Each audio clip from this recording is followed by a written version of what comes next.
Kabuteshu Surabhiravipayayantam Lakshmi Sahasra Sambrama Shepyamanam Govindam Adi Purusam Tamam Bhajami. Translation by Srila Prabhupada.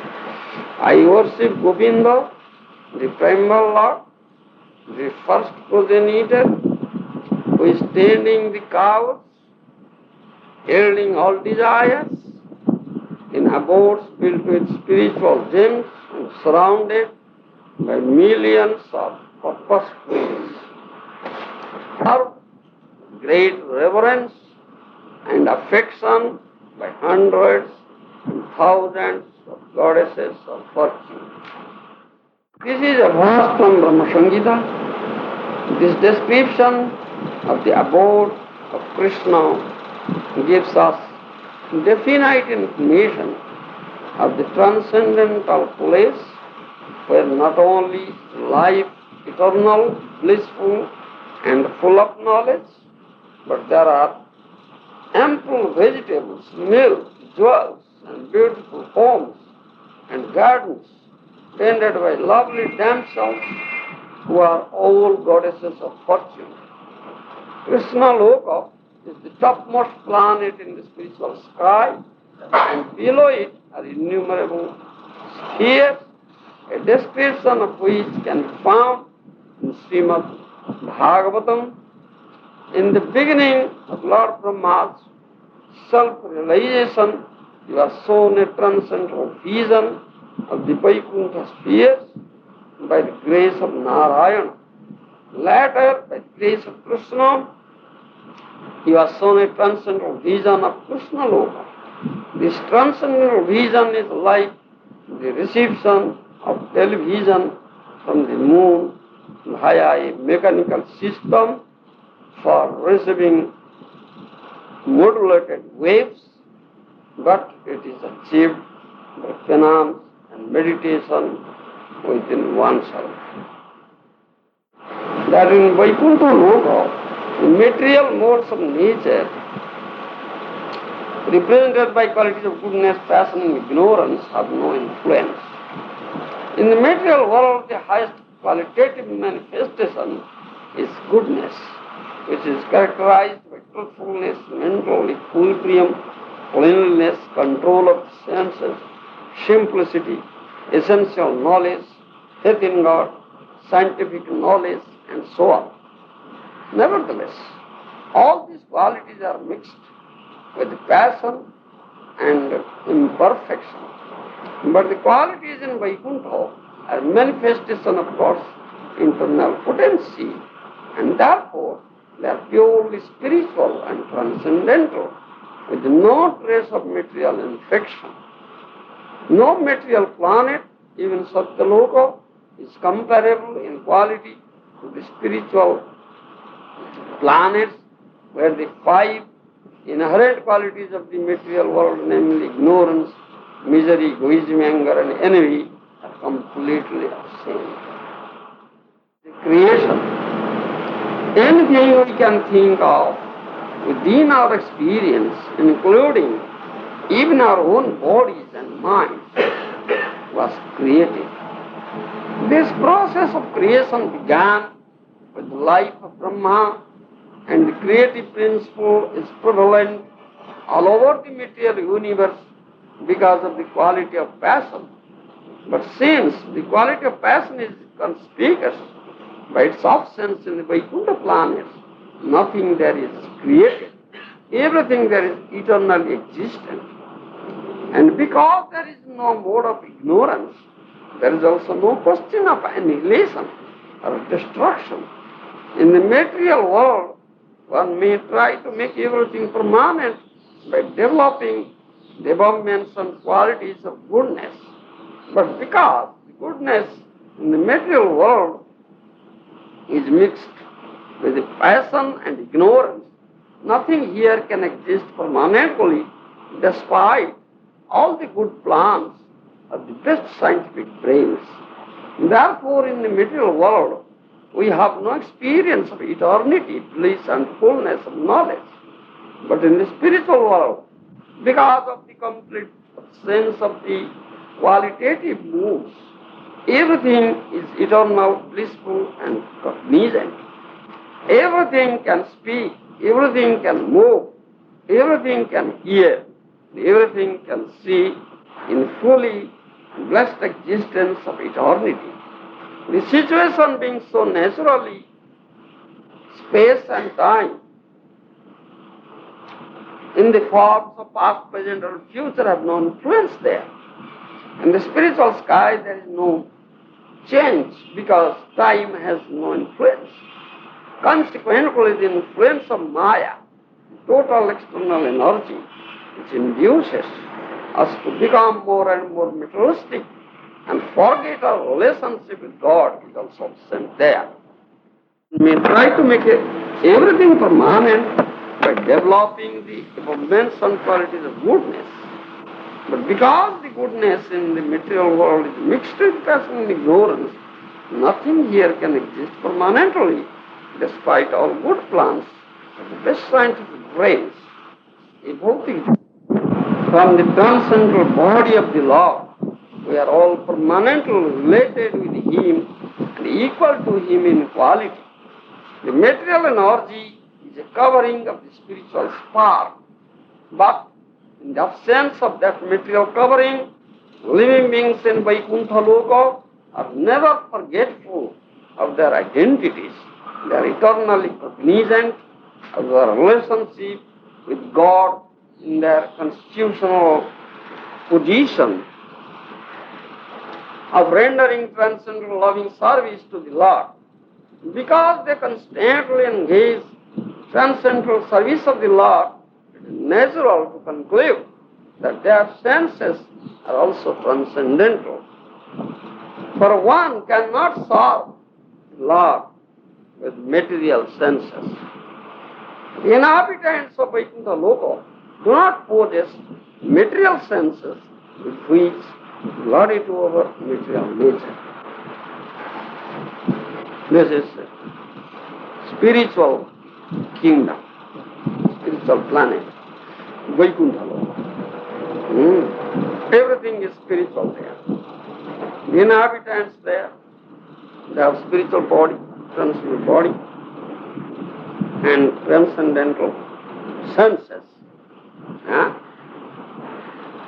One cannot serve the Lord with the material senses because Lord is transcendental, Satchidananda. Unless you will be elevated to that platform, transcendental platform, and possess transcendental body or senses, you can serve the Lord. How can you serve the Lord with the material body or material senses? Those who are engaged in serving the Lord under the guidance of a bona fide spiritual master, their body, their material body is transformed into spiritual body. And they possess also spiritual senses. Otherwise they cannot serve Krishna. You understand? So my Guru Maharaj, Srila Prabhupada says, he has created Vaikuntha Lokas here. Have you seen those Vaikuntha Lokas? No? Not yet? This temple he has opened is Vaikuntha Loka. You understand? The temples opened by Prabhupada are Vaikuntha Lokas. You understand? Because all the inmates are devotees here. They are engaged in the transcendental loving service of the Lord under the guidance of the bona fide spiritual master. So, their mental body, mental senses are transformed into spiritual. You understand? That is also stated. Diksha kale shishya kore atma nivedana, sei kale Krishna tare kore atma sama. At the time of initiation, Diksha, the disciple surrenders himself completely at the lotus feet of spiritual master. ध्यान करते meditation. What is this?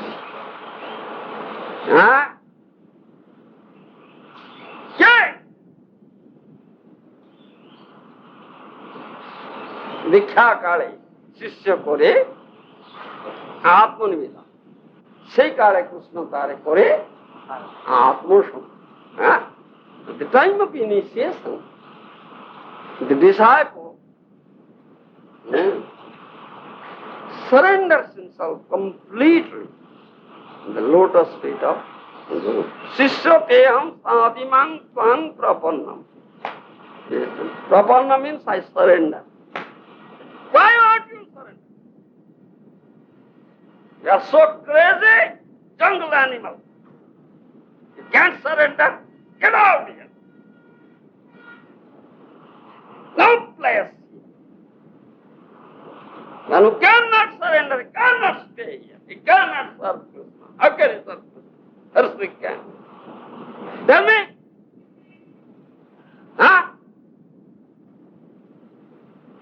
You must surrender. You have to surrender. Or I will slap you, beat you, whip you. Lord, I have whipping rod. I'll whip you. Your madness. God, no madness, no craziness. Understand? This is Vaikuntha Loka, created by my beloved spiritual master, Prabhupada. You understand? And you are here to serve Lord, under the guidance of the bona fide spiritual master. We have been initiated. You understand? So by chanting, Hare Krishna, Krishna Krishna, Hare Hare, Hare Ram, Ram Ram. By chanting and by serving, everything material transformed into spiritual. The body is spiritualized. You understand? But you are so crazy, so rascal. You understand? You had that habit, bad habit, because you were material. You had material body, material qualities, everything bad nonsense. Due to that bad habit, that sometimes comes to your wicked mind. It is nothing but the wickedness of the wicked mind. You understand? But that won't do here. Mind it. That is crushed here. And crush it down. You understand? Be careful. This is warning. This is Vaikuntha plan. Anyhow, you heard from Sukriti, therefore you have come here. You have entered into this Vaikuntha Loka. Otherwise you can't have come here. So, you should act accordingly. You understand? You have seen Goldsmith? The Goldsmith puts the piece of gold into fire many times. And then with his hammer, why? What does he put the piece of gold into the fire? Make it firewood. In that gold, there is a mixture of some dark. You understand? By putting into fire, the dark will be burned. The pure gold will come out. Similarly, there is some dirt in you. because you were a material being. You had material body, material qualities are also there. You understand? Spiritual master is like a goldsmith. Put iron to fire. Many times fire. Now why all these nasty things will burn? They are all pure. Nice gold. They fall in, come out. You understand? That spiritual master does. You understand? He puts into fire. That is spiritual master's discipline. Inflicts discipline. Sishyateham sadhiman tam prabham. Voluntarily you have accepted. Not by forcing, not by conversing, not by coaxing, anything else. Voluntarily. The disciple should come and surrender himself or herself. I accept you as my spiritual master. Please accept me as your disciple and inflict discipline on me. So, the discipline should be and must be inflicted upon you. That is, you should be put into fire. The nasty things, the dark should be burned. All the pungent spiritual being will come out, serve Krishna. Otherwise you can't serve Krishna. You understand? Because it is Vaikuntha Lok. This temple, Prabhupada, my Guru Maharaja, created. No material, nothing material will exist here. Can't you understand? The word Shishya and Shastra, they derive from one root, that is Shasdhatu. You understand?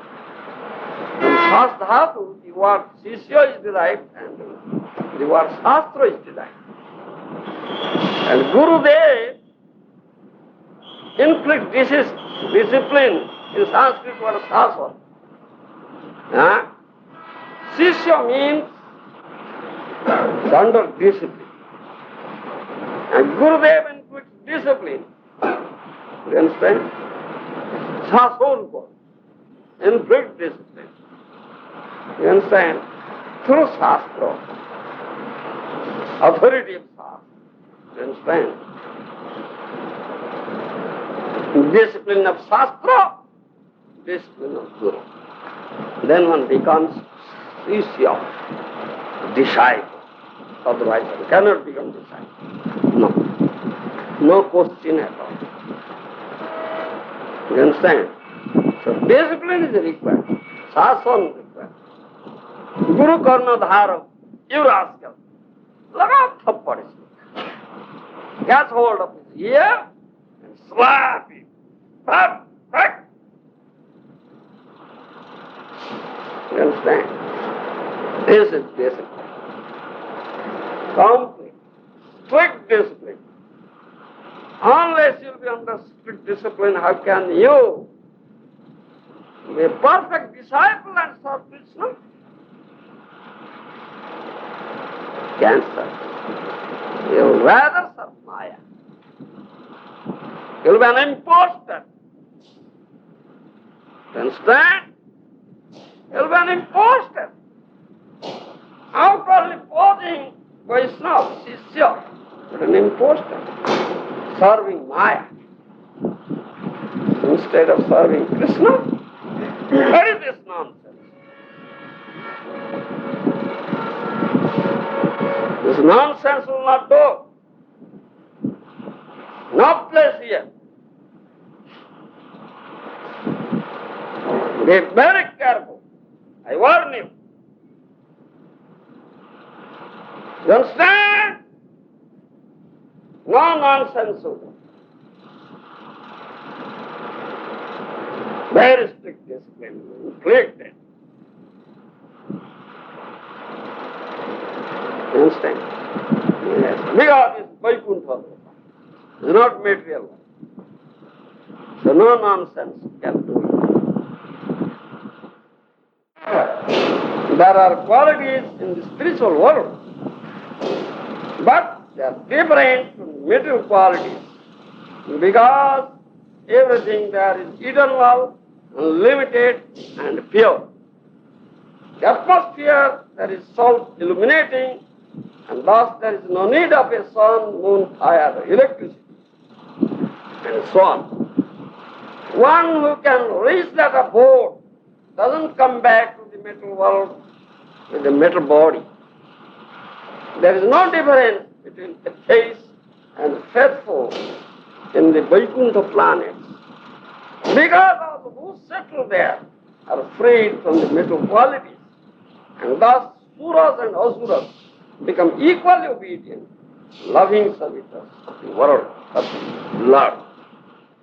One who can reach the abode doesn't come back to the material world with the metal body. You understand?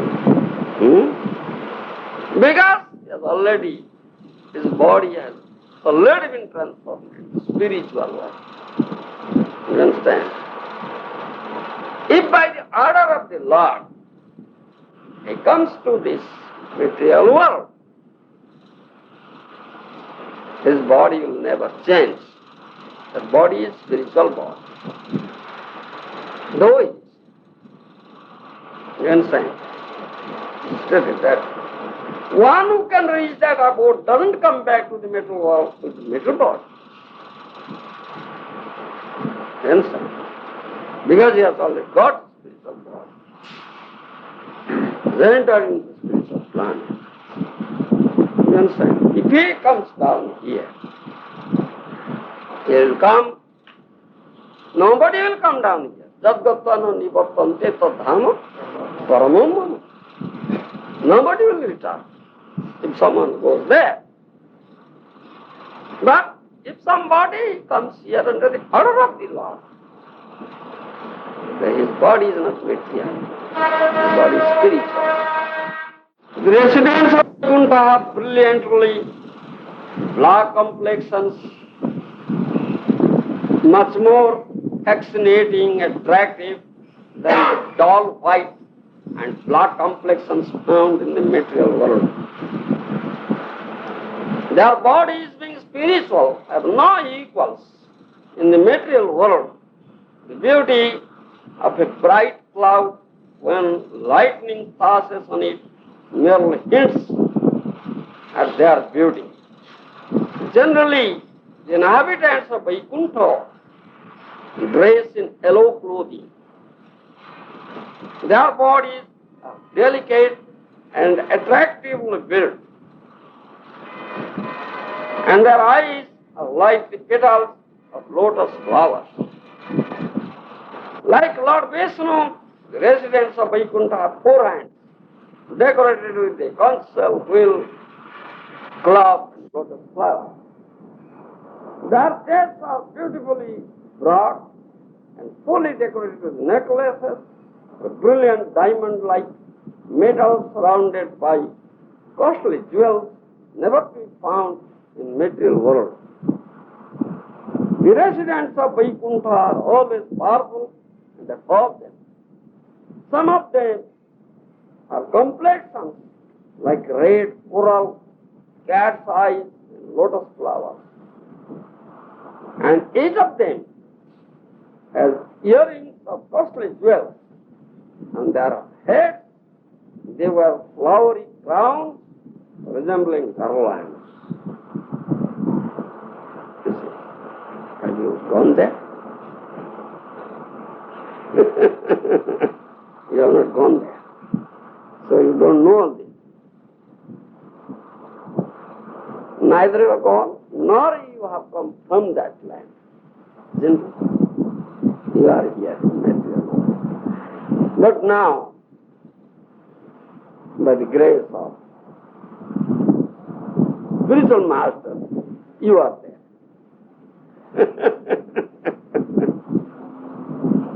The spiritual world Vaikuntha created here by mind. beloved spiritual master, Srila Prabhupada, you are here. And that way too. You understand? Prabhupada had come from Vaikuntha Loka, so he gives this description. Because he knows. Otherwise, how could he give such description? You understand? He had come from that land. So he gives this description. A bona fide authority. We must accept.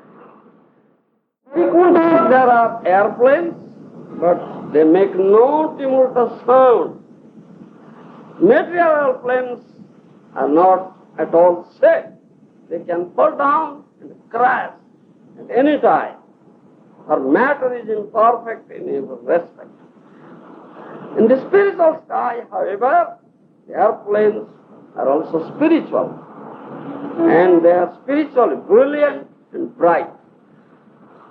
These airplanes do not fly business executives, politicians, or planning commissions, or passengers, nor do they carry cargo or postal bags, for these are all unknown.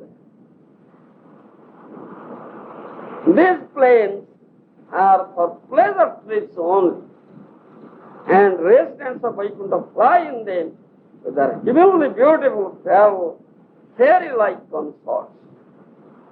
Therefore, these airplanes full of residents of Vaikuntha, both male and female, increase the beauty of the spiritual sky. We cannot imagine how beautiful they are, but their beauty may be compared to the clouds in the sky accompanied by silver branches of electrical lightning.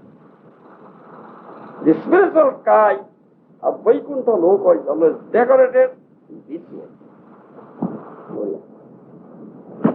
The influence of the internal potency of Godhead is always resplendent in the Vaikuntha, where goddess of fortune are ever increasingly attached to serving the lotus feet of the personality of Godhead.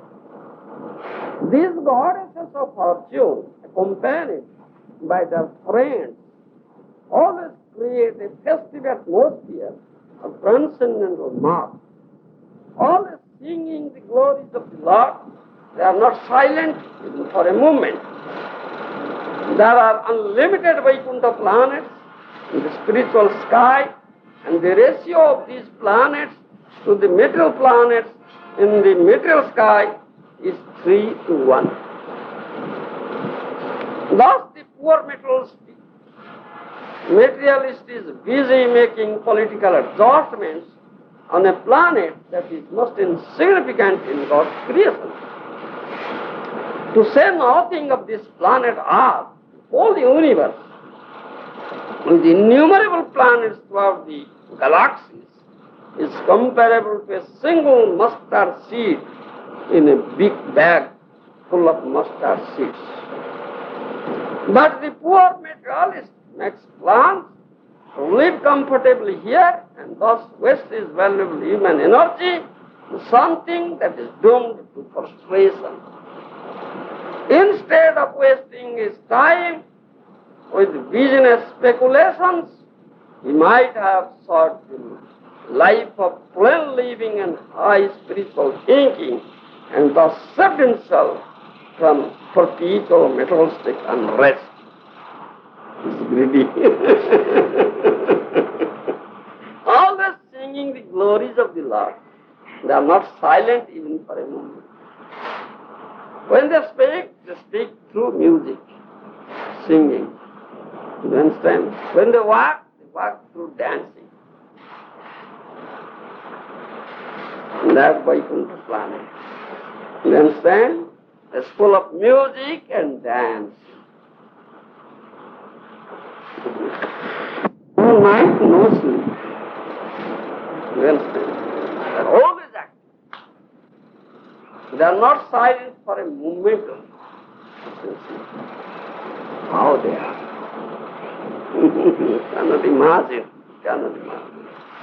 You feel so tired. Maharaj, I'm very tired, I'll take rest. Nobody feels tired. There's no question of rest. You understand? Always. All of them are active. You understand? All there. We cannot do it. They come from that planet. So he gives such a nice description of that planet. Because he had come from that planet. He is not an inhabitant of this planet, metal planet. You understand? He was an inhabitant of the spiritual planet. So it's such a nice description.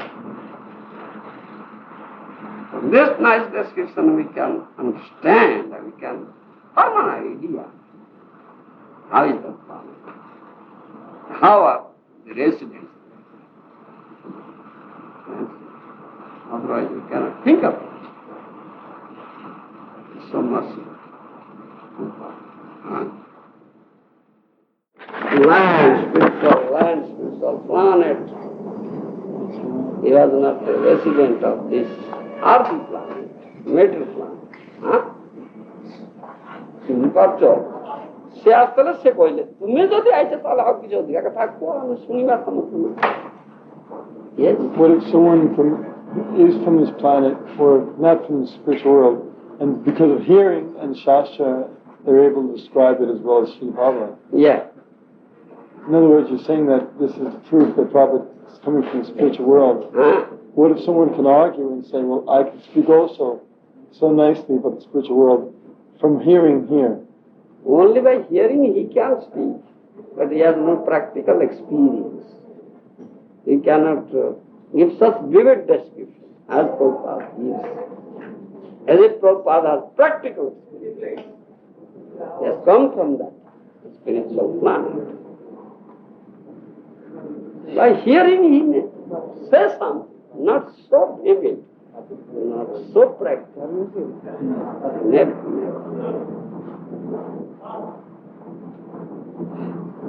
Cannot.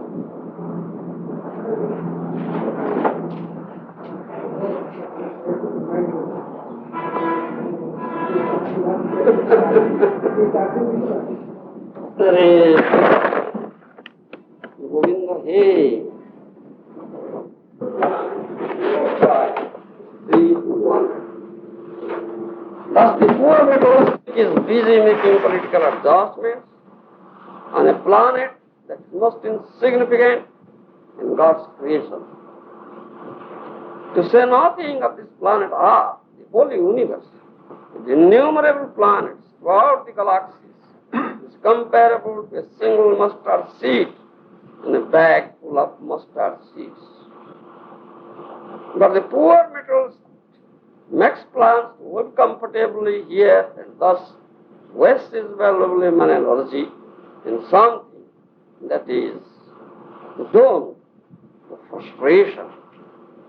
Instead of wasting his time with business speculations, he might have sought a life of plain living and high spiritual thinking and thus saved himself from perpetual materialistic unrest.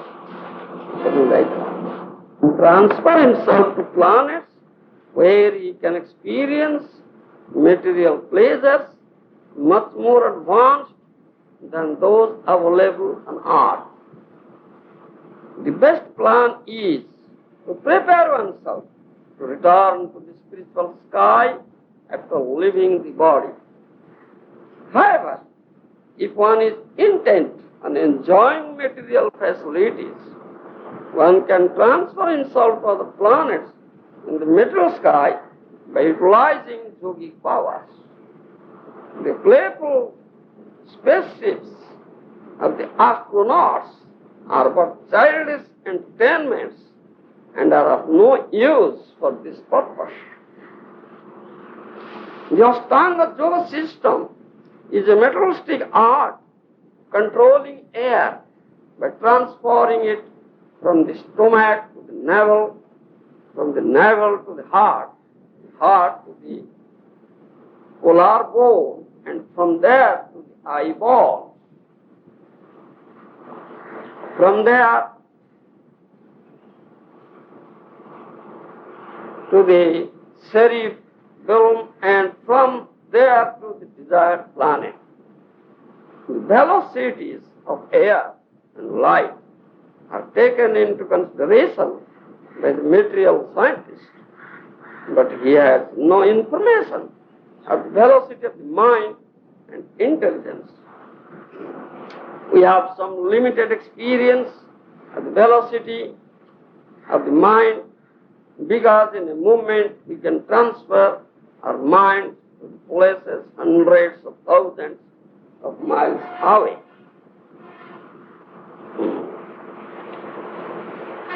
Intelligence is even finer.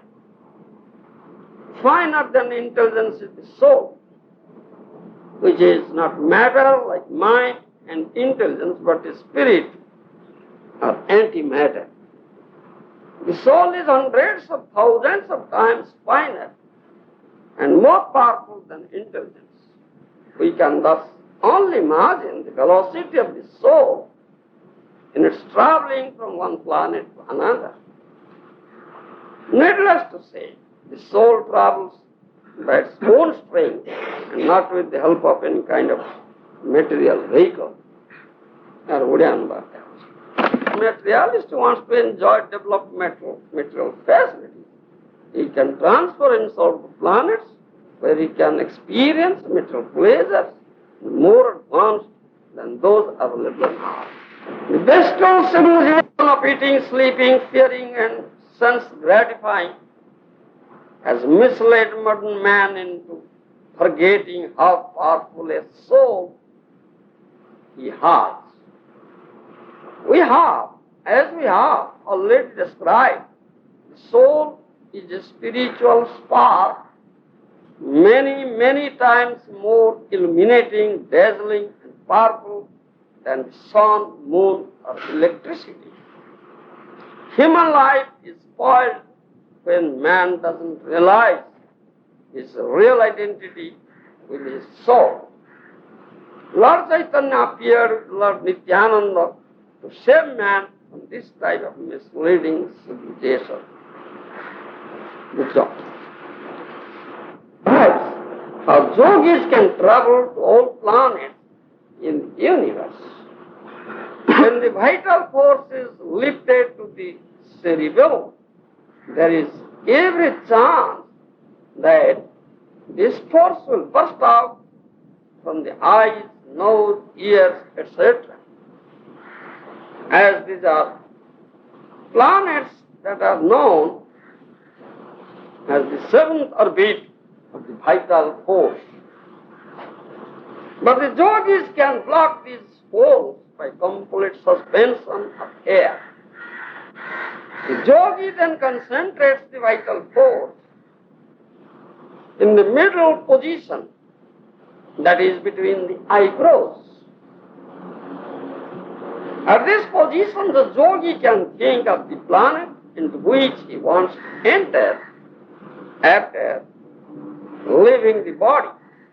He can then decide whether he wants to go to the abode of Krishna in the transcendental Vaikunthas, from which he will not be required to descend into the material world, or to travel to higher planets in the material universe.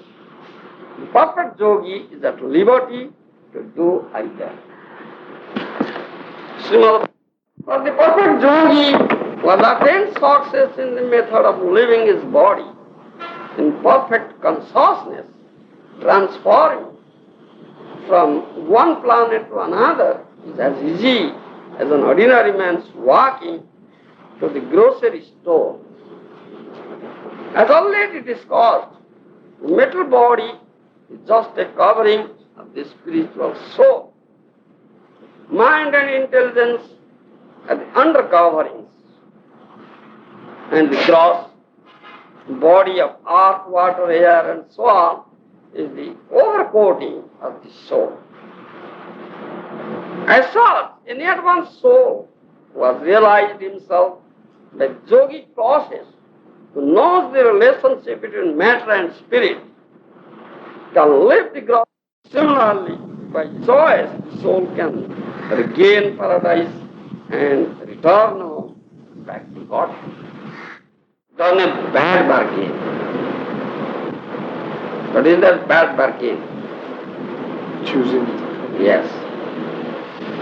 You have chosen a wrong thing, not right thing. Isn't it? Chosen this material planet. So you are put into this material planet and your spirit soul, you are covered up by metal bodies. Isn't it? This is the wrong choice, bad bargain. But make the best use of bad bargain.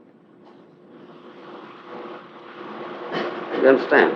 My Guru Maharaj said, make the best use of bad bargain. What is the best use? Engage in devotional service. Yes. Whatever you have now, by bargaining you have got. Whatever you have got, use it for the service of the Lord. That is the best use of bad bargain. You understand? That my Guru Maharaj says. The soul's choice. By choice, the soul can regain paradise and return home back to body. Physical time of death, one can place the vital force between the two eyebrows and decide where he wants to go. If he is reluctant to maintain any connection with the material world, he can, in less than a second, reach the transcendental Vaikuntha and appear there completely in the spiritual body which will be suitable for him in the spiritual atmosphere. He has simply to desire to leave the material world both in finer and grosser forms and then move the vital force to the topmost part of the skull and lift the body from the hole in the skull called the Brahmarandhra. This is easy for one perfect in the practice of yoga. What with the free will, and as such, if he doesn't want to free himself of the material world, he may enjoy the life of Brahmapada, occupation of the post of Brahma, and visit Siddhaloka, the planets of materially perfect beings who have full capacities to control gravity, space, and time. To visit these higher planets in the material universe, one need not give up his mind and intelligence, finer matter, but need only give up the grosser matter, the metal body. Every planet has its particular atmosphere, and if one wants to travel to any particular planet within the material universe, one has to adapt his material body to the climatic condition of the planet.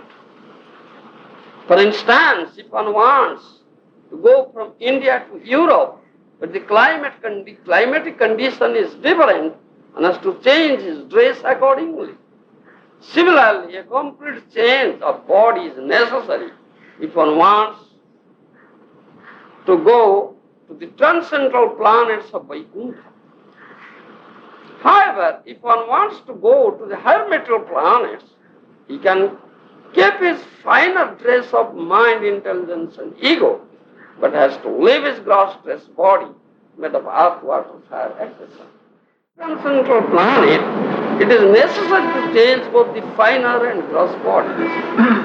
For one has to reach the spiritual sky completely in a spiritual form. This change of dress will take place automatically, the time of death, if one so desires. In the Bhagavad Gita confirms that one can attain his next mental body according to his desires at the time he leaves his body.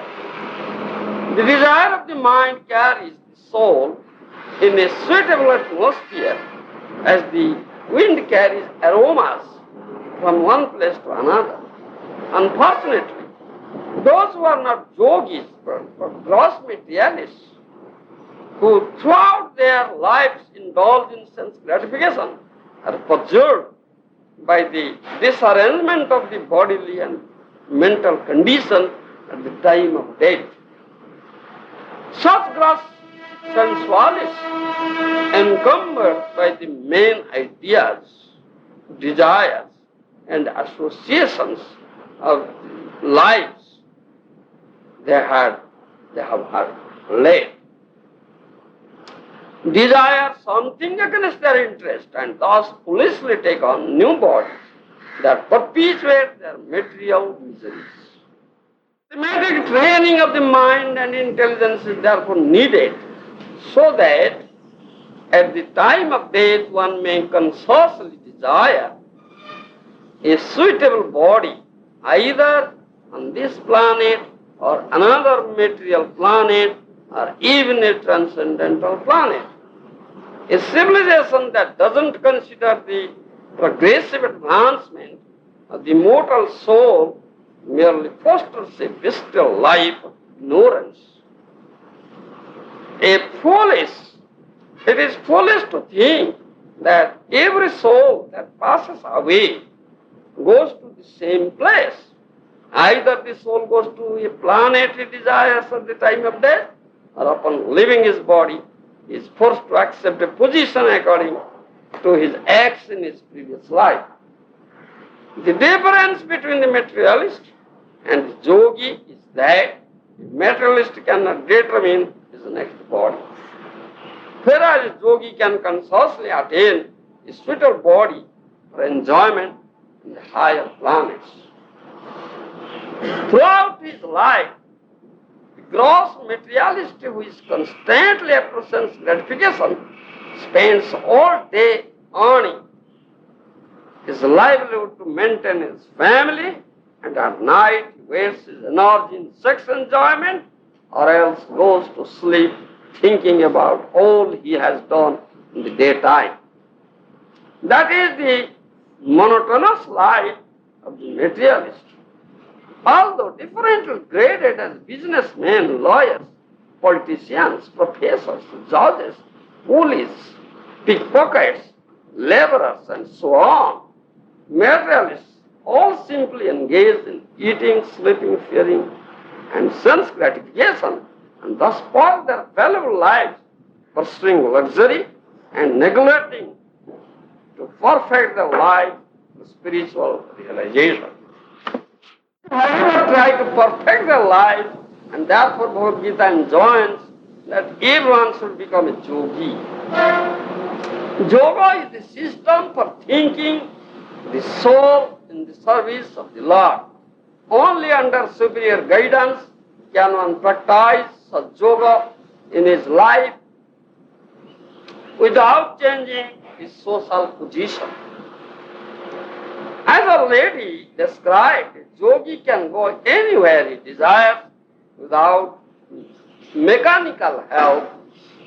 For a yogi can place his mind and intelligence within the air circulating inside his body, and by practicing the art of breath control, he can mix that air with the air that flows all over the universe outside his body.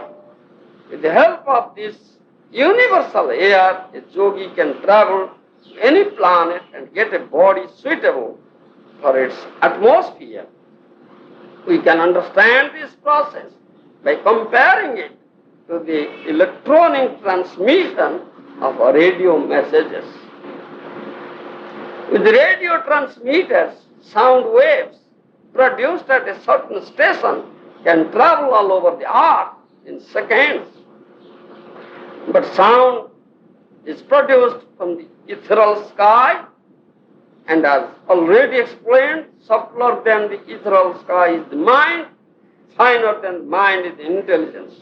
Spirit is still finer than intelligence, and by nature it is completely different from matter.